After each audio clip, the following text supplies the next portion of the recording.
Have you ever experienced a moment so perfectly clear, so profoundly beautiful, that you wanted to freeze the time, build a tent, and stay there forever? Peter did. He saw his true face. He saw his true glory. But Transfiguration is not about escaping the world. It's about getting the strength to survive it. Welcome to Faith Talk, the second Sunday of Lent. Last week, we were in the desert. Today, we are going to climb on a high mountain with Jesus, Peter, James, and John. In the Gospel of Matthew, chapter 17, verses 1 to 9, we have Jesus is transfigured before them. We have 5 questions before we proceed. The first one is, what is transfiguration? Secondly, why on a high mountain? Thirdly, who appeared on the mountain and why did they appear? Fourthly, why there is transfiguration at this moment of Jesus' life? Fifthly, of course, why this transfiguration reading in the second Sunday of this Lent? Firstly, what is transfiguration? Let's see the Greek word that Matthew uses here, metamorphothe. We have our English word, metamorphosis, from it. The transfiguration wasn't a spotlight shining on Jesus from the outside. The veil of his ordinary human flesh was momentarily pulled back, and the divine glory shining from within him was revealed. His face shone like the sun on the mountain, and traditionally known to be Mount Tabor. Why the mountains? In the Bible, mountains are the places where the heaven touches the earth. God spoke to his people on the mountain. His people encountered God on the mountain.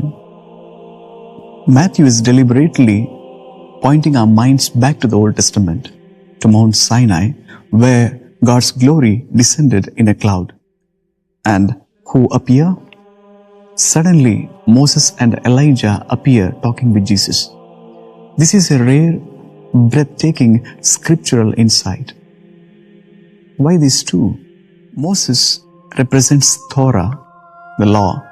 Elijah represents the prophets. And both of these men had their own intense encounters on a mountain, Mount Sinai and Mount Horeb.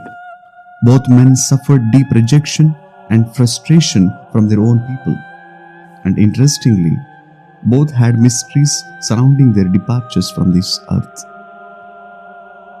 Now, centuries later, they stand on another mountain talking with Jesus, who is the fulfillment of all the law and the prophets, who is the perfect fulfillment of whatever they suffered for. Now Peter, overwhelmed, interrupts, Lord, it's good that we are here. I shall make 3 tents. It's easy to judge Peter, but remember, his reaction has roots in Scripture. He is thinking of the Jewish festival of tabernacles, called Sukkot, a time when the Israelites lived in temporary tents to remember God's dwelling with them in the wilderness. Perhaps Peter thinks the end of time has come. He thinks the struggle is over. He wants to pitch a tent and stay in the glory forever. Peter thinks well, but he completely misses the point. He wants to retain the glory of God. He wants to remain in the glorious ambience of God without descending. He wants the glory of the kingdom without the suffering of the cross. He wants to remain on the mountain. But God interrupts him. A bright cloud, the Shekinah, the glory, the very presence of God that led Israel through the desert, overshadows them. And the Father's voice echoes the ancient Shema prayer of Israel, adding a new command. This is my son, listen to him.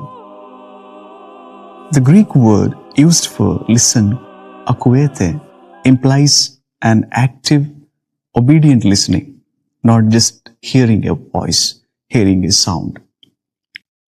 And what does Jesus do? He touches them and says, "Get up and do not be afraid." Then he leads them back down the mountain. They could not stay in the tents because the world below desperately needed them. This brings us to the question, why in Lent? Why does the church place the Transfiguration on the second Sunday of this penitential season? Because Lent is a long, hard walk toward the cross of Good Friday. If we only look at the dust, the ash, the fasting, and our own brokenness, we will lose hope. The Transfiguration is God's grace giving us a hope, a glimpse of Easter Sunday, so that we can survive the darkness of the Good Friday. It reminds us that suffering is not the end of the story. How does this guide our time right now? We live in a world that desperately needs transfiguration. Think of our present living, where the justice and the basic human dignity is denied, where daily survival is an exhausting battle.